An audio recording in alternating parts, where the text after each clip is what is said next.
올해도 시온 찬양대의 귀한 찬양 감사드립니다. 예배 설교를 시작하기 전에 특별히 감사의 그 말씀을 전해드릴 두 부서를 먼저 좀 소개하고 싶습니다. 오늘 예배를 위해서 1부부터 골방에서 중보 기도를 해주시는 분들이 계세요. 이곳에 계시지 않지만 지금도 3부 예배를 위해서 중보 기도해 주시는 분들, 그리고 조그만 부스에서 방송 전체를 주관하시는 분들이 계신데 아주 헌신을 통해서 또 기도를 통해서 예배를 돕는 분들입니다. 우리 보이지 않는 분들을 위해서 우리 격려의 박수 한번 하겠습니다. 감사합니다. 오늘은 2024년도 첫 주일을 맞습니다. 올 한 해 더욱 하나님께 가까이 나아가시는 모든 분들 되시기를 주님의 이름으로 축복합니다. 우리가 쓰는 언어는 그 문화권의 철학과 세계관을 그대로 담고 있습니다. 사람이라는 단어만 봐도 그렇죠. 사람. 우리 동양 문화권에서는 사람이라는 단어를 어떻게 쓰죠? 한자로 인간 이렇게 써요. 그래서 사람 인자에 사이 간자를 쓰죠. 그러니까 우리 인간을 어떻게 규정을 해요? 동양에서는 사회적 동물로, 사람들 관계 안에서 그 사람을 평가합니다. 아무리 혼자 잘나고 혼자 똑똑해도 우리 동양 문화권 안에서는 그 조직에 도움이 되느냐, 그리고 지금 이 공동체가 추구하는 바를 빨리 캐치를 해서 이 부서가 원하는 바를 더 나아가서 이 부서의 기관장이 원하는 바를 빨리 캐치를 해서 거기에 도움이 되면 잘하는 사람이고, 혼자만 잘하면 그렇게 인정받지 못하는 그런 문화가 우리 동양 문화권 안에 있습니다. 그러면 서양 문화권의 상징인 영어에는 인간을 어떻게 표현하죠? human being이라고 얘기를 하죠. 이 human이라는 단어는 라틴어 humus에서 왔습니다. human이라는 말은 라틴어 humus에서 왔습니다. 이 humus가 뭐냐 하면 라틴어로 흙이라는 말입니다. 흙. 그래서 먼지 같은 존재, 불면 날아갈 수밖에 없는 존재라고 서양 문화권에서는 인간을 정의합니다. 어떻게 보면 성경의 정신과 잇대어 있는 부분이 있는 것 같아요. 동양이 그렇고 서양이 그렇다면 우리가 삶의 근거로 삼고 있는 성경의 정신, 이 히브리 문학에서는 어떻게 얘기하고 있을까요? 히브리어는 사람이라는 단어를 두 개로 사용을 하고 있는데, 하나는 우리에게 익숙한 아담이라는 말입니다. 아담, 많이 들어보셨죠? 그래서 아담이 무슨 뜻이냐? 흙이라는 뜻입니다. 라틴어 휴무스와 같은 뜻이죠. 그러니까 성경이 인간을 흙으로 지어졌다, 또 흙으로 돌아갈 것이다. 그래서 인간의 본질적인 이 인간을 그렇게 보고 있는 이 단어가 아담입니다. 그래서 하나님께서 죄 지은 인간을 부르십니다. 아담아, 내가 어디 있느냐 라고 부르시는 것은 단순히 특정 아담, 개인 한 사람뿐만 아니라 모든 인류를 향한 보통 명사로 쓰는 겁니다. 모든 죄가 있는 인간들아, 너희들이 유한한 인간들아, 내가 부르고 있다. 아담아, 사람아, 어디 있느냐라고 찾으시는 그러한 소리가 인간의 첫 번째 정의 아담입니다. 그럼 두 번째 정의는 무엇일까요? 오늘 이 부분을 좀 보려고 하는데, 두 번째 정의는 인간을 이렇게 얘기합니다. 한번 따라해 봅시다. 이씨. 여러분 기분 나쁘게 들으시면 안 되고, 이씨. 이게 사람이라는 히브리어예요. 아담이라는 히브리어도 있지만 이씨도 있는 거예요. 이씨라는 말은 어디에서 근거하고 있느냐 하면은, 따라해 봅시다. 에쉬. 히브리어 지금 막 2개 배우고 있어요. 3개 배우고 있어요. 이 이씨라는 말은 에쉬에서 왔는데, 이 이씨라는 사람이라는 뜻은 어디에 어근을 두고 있느냐 하면은, 이 에쉬가 무슨 뜻이냐? 바로 불덩어리라는 말이에요. 불덩어리. 그래서 성경은 우리 인간을 연약한 흙으로도 보지만 뭐로도 본다는 얘기예요? 불덩어리로도 보는 거예요. 그래서 여러분 한 명 한 명 여러분을 보세요. 여러분이 무슨 얘기만 들으면, 혹은 저것 그러면 마음이 갑자기 뜨거워지는 게 있는 거예요. 그것 때문에 우리가 직장 생활도 하는 것이고 그것 때문에 지금까지 여러분을 이끈 것이지요. 우리 아이들도 한번 보세요. 애들이라고 없을까요? 애들이라도 자기가 꽂혀 있는 게 있어요. 그래서 어떤 아이들은 레고에 아주 빠져 있습니다. 그래서 그 비싼 레고를 사달라는 거예요. 조그만 레고를 어떻게든 맞춰가면서 이쁘게 만들어요. 이런 아이들도 있고요.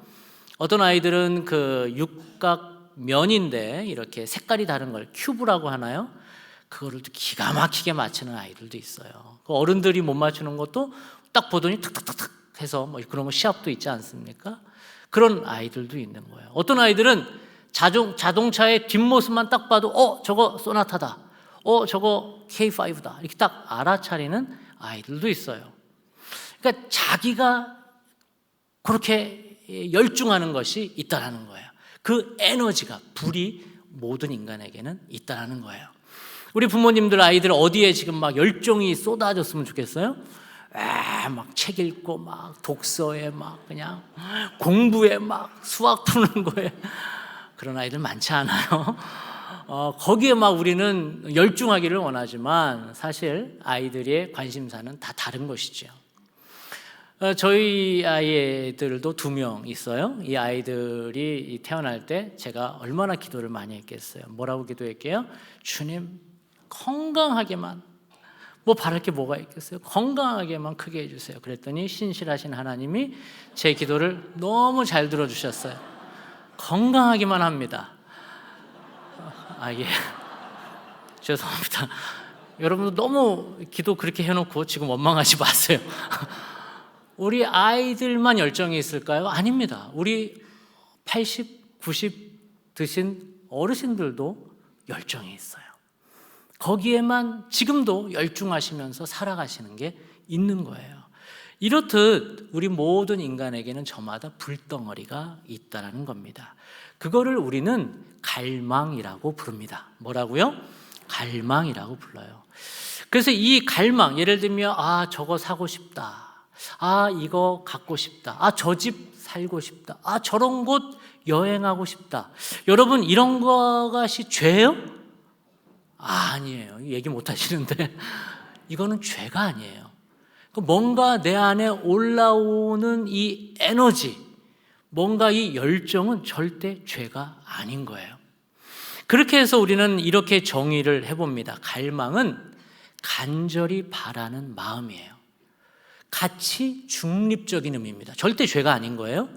뭔가 하고 싶은 마음이 올라오는 거는 이거는 건강함이라는 거예요. 사실 이것이 우리를 이끌고 있는 거예요. 이게 우리의 삶을 이끄는, 자동차로 치면 엔진이라는 겁니다. 오히려 이런 엔진이 망가지고 하고 싶은 게 없는 게 문제가 일 수 있다는 거예요. 그렇게 디프레스드 된 것이 문제라는 거예요. 우리에게 뭔가 하고 싶은 마음이 생기는 건 아주 건강한 일이고 하나님의 축복이라는 거예요. 근데 문제는 내가 가지고 있는 것에 감사할 줄을 모르고 부족하다라고 느끼고 더 뭔가를 가지려고 하는 마음을 뭐라고 부른다고요? 욕망이라고 부르는 거예요. 이거는 죄라는 거예요. 정리해보면 이렇다는 거예요. 갈망, 내가 저 집 살고 싶고 우리 애들 이렇게 컸으면 좋겠고 이런 곳 여행 가고 싶고, 이 자체는 죄가 아니라는 거예요. 이건 갈망인 거예요. 우리 안에 불덩이라는 거예요. 우리가 이렇게 만들어졌다라는 거예요. 그런데 문제는 이 가지고 있는 것을 넘어서서 이거 부족해, 이거 만족하지 않아, 더 있었으면 좋겠어, 더 탐하려는 마음, 그 마음이 욕망인데 이거는 죄라는 겁니다. 그러나 근본주의 기독교에서는요, 이 2개를 섞어서 헷갈리게 만들어 놨어요. 우리가 갈망하는 것 자체를 죄라고 여겼어요. 내가 갖고 싶은 것, 좋은 곳에 이사 가고 싶어 하는 마음, 애들 소위 유명 대학에 입학시키고 싶은 마음, 남들처럼 여행 다니고 싶은 것이 있어도 내가 편하고 내가 행복하면 큰일 나는 줄 알았어요. 그래서 내 갈망을 잘 누르고 없는 척하고 나는 경건한 척해야 그게 건강한 신앙인이라고 배웠어요. 그래서 우리 여러분들이 이렇게 보세요. 다들 경건하게 계세요. 가고 싶은 데도 없고 사고 싶은 것도 없고 영통 갤러리아 백화점 지나가도 저기는 내가 상관이 없는 것이고, 근데 사실 자주 다니면서도 왠지 가고 싶은 마음이 들면 이거는 왠지 죄 짓는 것 같고, 이렇게 근본주의 기독교에서는 갈망과 욕망을 섞어 버렸다는 거예요.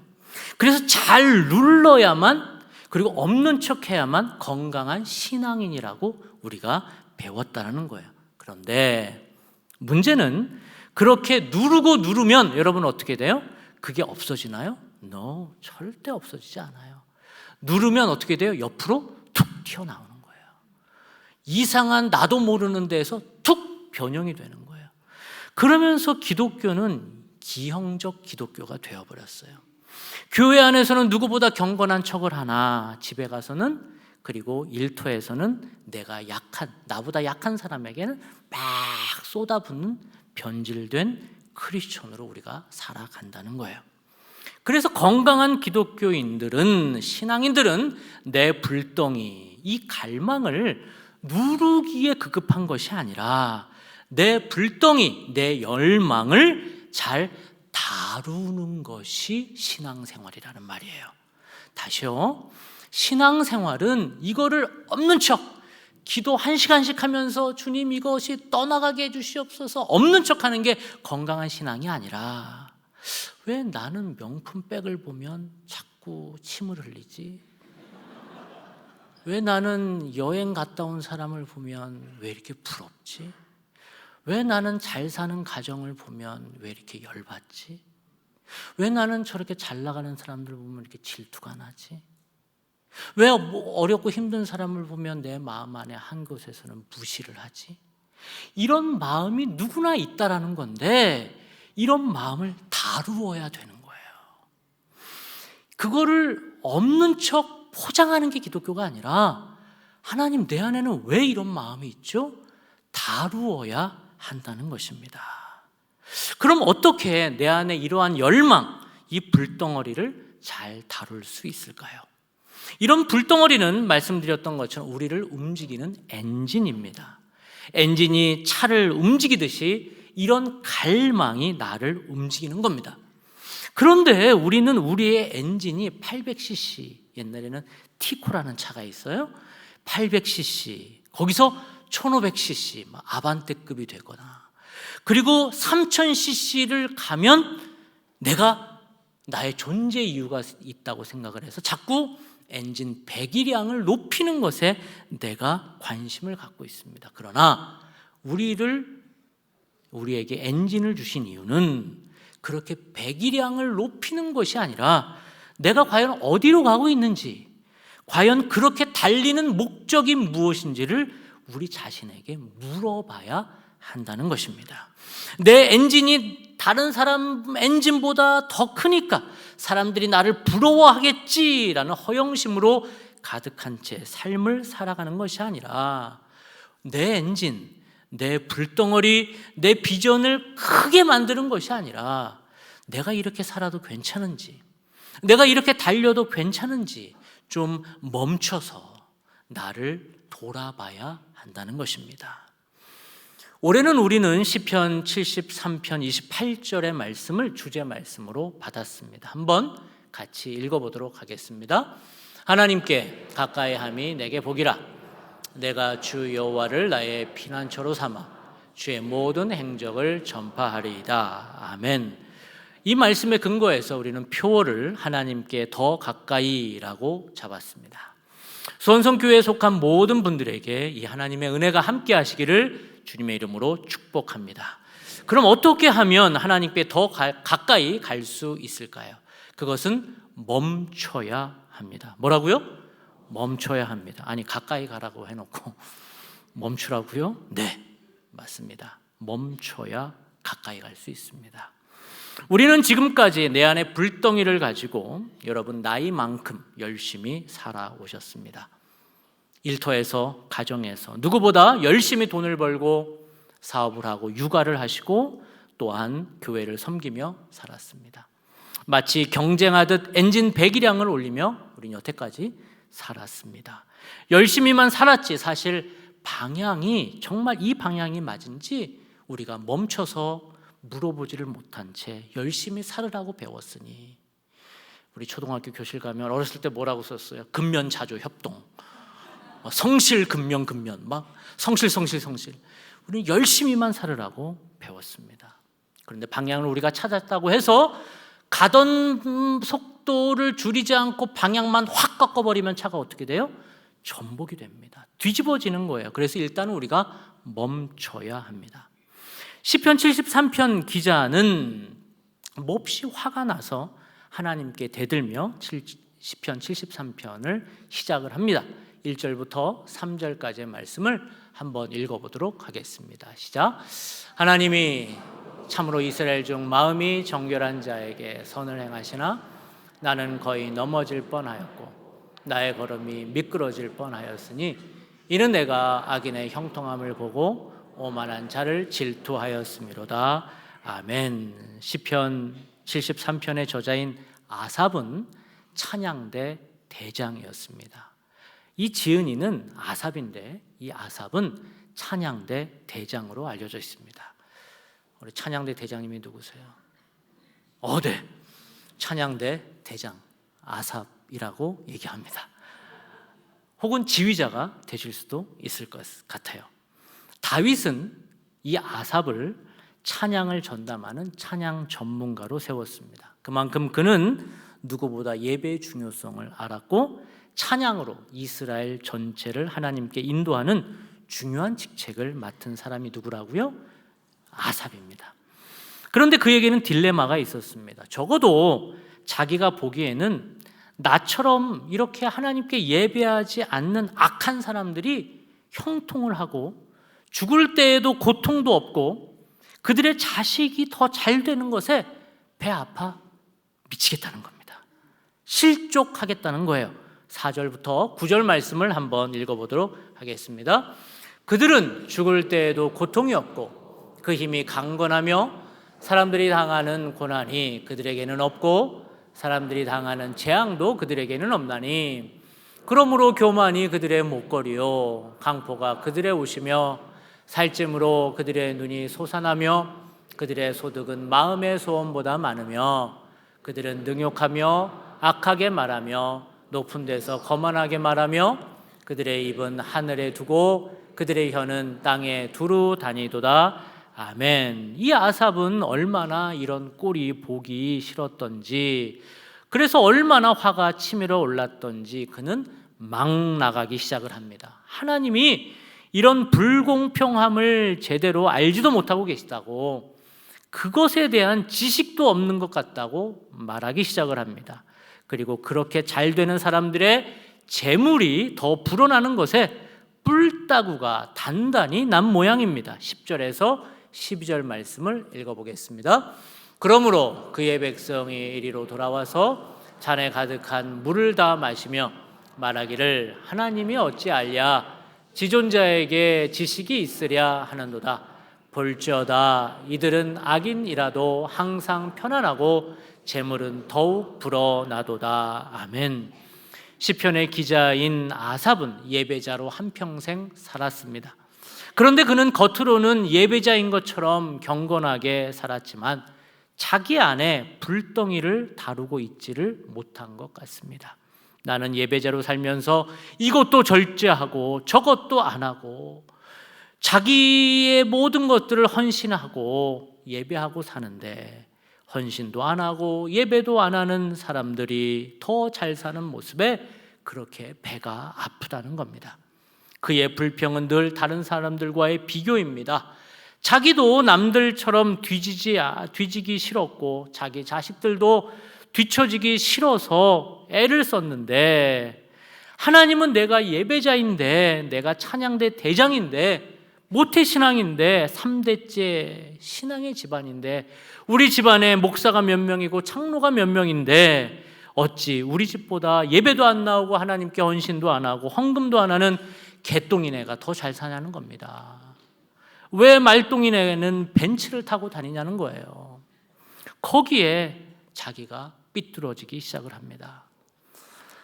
사실 시편 73편은 예수 안 믿는 사람들이 형통한 것을 말하는 것이 아니라 예수 믿는 아삽이, 예수 믿는 내가 나 왜 남의 잘됨에 씩씩거리냐, 그 불덩이를 다루라라는 본문입니다. 왜 내 안에는 그런 불덩이를 다루고 있지 않느냐는 겁니다. 그럼 어떻게 그 불덩이를 다룰 수 있을까요? 그래서 멈추라는 겁니다. 좀 멈춰서 우리를 좀 보자라는 거예요. 기독교는 성찰의 종교입니다. 뭐라고요? 성찰의 종교입니다. 나를 볼 줄 모르면 괴물이 되기 딱 알맞는 종교가 기독교입니다. 우리는 그런 기독교인들을 많이 봐왔잖아요. 그래서 기독교의 전통적인 영성 훈련 중에 가장 중요한 훈련이 멈춤입니다. 너의 엔진을 멈춰라. Stop and be still. 모든 작동을 멈추고 하나님 앞에 잠잠히 있으라는 것이 우리 기독교 역사 전통 속에 가장 중요한 훈련이 되었다는 것이에요. 그 시간이 언제냐? 그렇게 멈출 수 있는 시간이 언제냐? 바로 성소에 들어와 예배하는 시간. 성소에 들어와 기도하는 시간이 가장 중요하다고 오늘 17절에 기자는 이렇게 고백하고 있습니다. 같이 한번 읽어보겠습니다. 하나님의 성소에 들어갈 때야 그들의 종말을 내가 알았나이다. 아멘. 내가 예배를 드리지 않고 내가 기도하지 않을 때에는 내 안에 오는 불덩어리가 다른 사람과 비교하고 내가 더 이겨먹으려고 내 엔진을 크게 작동하는 것에만 마음이 있었는데, 내가 예배 자리 들어와 모든 엔진을 멈추고 하나님께 귀 기울였더니 하나님이 깨닫게 하셨다는 것입니다. 우리는 이렇게 아삽처럼 하나님 앞에서 내 안에 불덩어리를, 열망을 봐야 한다는 거예요. 그러면 아삽처럼 고백이 달라진다는 겁니다. 25절, 26절 말씀도 함께 읽겠습니다. 하늘에서는 주 외에 누가 내게 있으리요? 땅에서는 주밖에 내가 사모할 이 없나이다. 내 육체와 마음은 쇠약하나 하나님은 내 마음의 반석이시요 영원한 분깃이시라. 아멘.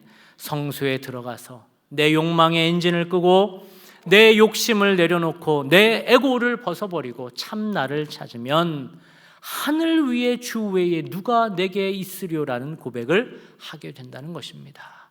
그리고 가장 위대한 고백 28절을 하게 됩니다. 함께 읽어보겠습니다.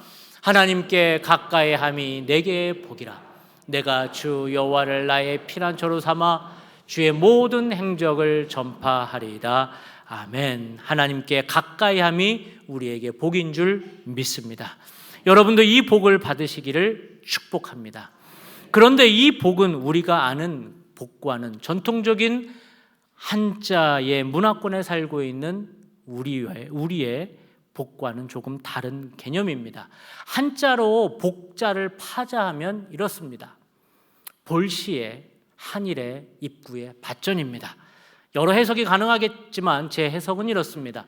전통적인 이 한자 문화권 안에서의 복은, 복받았다는 의미는 볼시, 시력의 건강함, 한일 상형 문자로 평안함, 모든 것이 두루두루 평안함, 입구, 치아의 튼튼함, 그리고 받전, 내가 일할 곳이 있고 땀 흘릴 때 수확이 되는 경제 활동이 가능한, 그러므로 생기는 복을 한자 문화권에서는 복이라고 얘기합니다. 맞죠? 우리에게 분명히 이런 복이 있어야 될 줄 믿습니다. 그런데 히브리 문학, 성경에서는 이 복자를 이렇게 정의하지 않고 조금 결이 다르게 정의합니다. 히브리어에서 복을 베레크라고 말합니다. 베레크라는 단어가 나오면 복이구나 이렇게 되는 거죠. 근데 이 베레크라는 복은 어디에서 왔느냐? 바라크라는 히브리에서 왔어요. 바라크, 원래 이렇게 발음을 하는데 이 바라크인데, 이 바라크라는 단어는 우리가 생소하지 않아요. 몇 년 전까지만 해도 가끔 뉴스에서 들었어요. 어떤 단어냐 하면은 바락 오바마 할 때의 바락이에요. 버락 혹은 바락 오바마 할 때 이 단어를 써요. 무릎을 꿇다라는 뜻이에요. 그러니까 히브리적 개념으로 보면 복이 언제 복이냐? 바로 내가 무릎을 꿇을 때, 무릎을 꿇을 수밖에 없는 상황이 되었을 때 오히려 복이라고 얘기를 해요.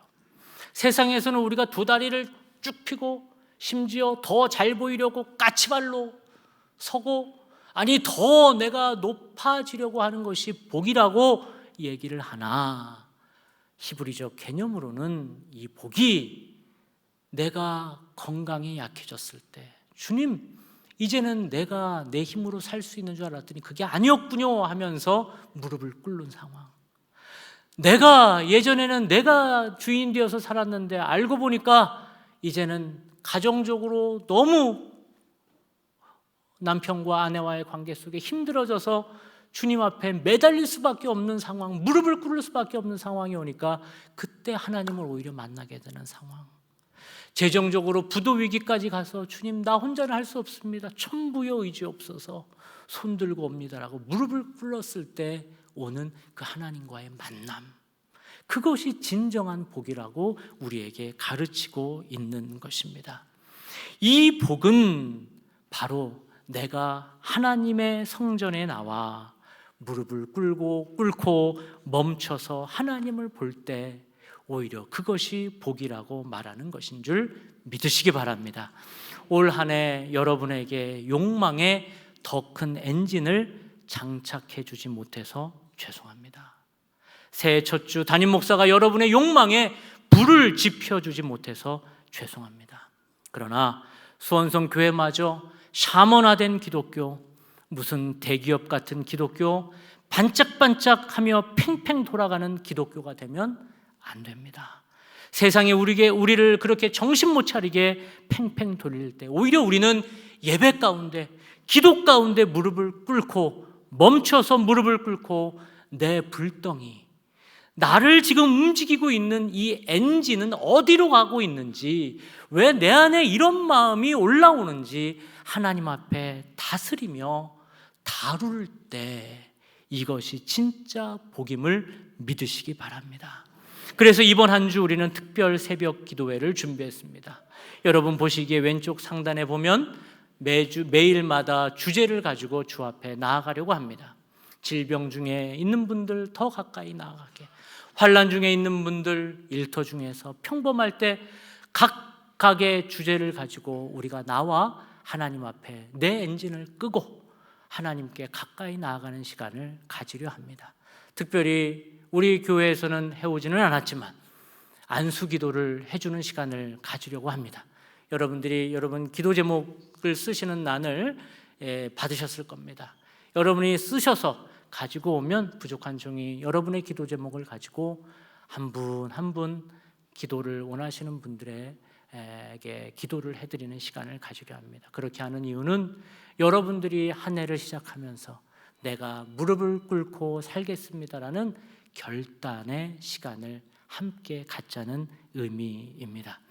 우리 안에는 어떤 불덩어리가 있습니까? 간절히 사모하는 것은 무엇입니까? 그것은 소중한 것입니다. 절대 죄가 아닙니다. 하나님의 축복입니다. 이제 그 열정을, 그 불덩어리를 다루시기만 하면 됩니다. 어떻게 다룹니까? 멈춤의 시간이 있어야 합니다. 그것은 예배와 기도를 통해서만 가능합니다.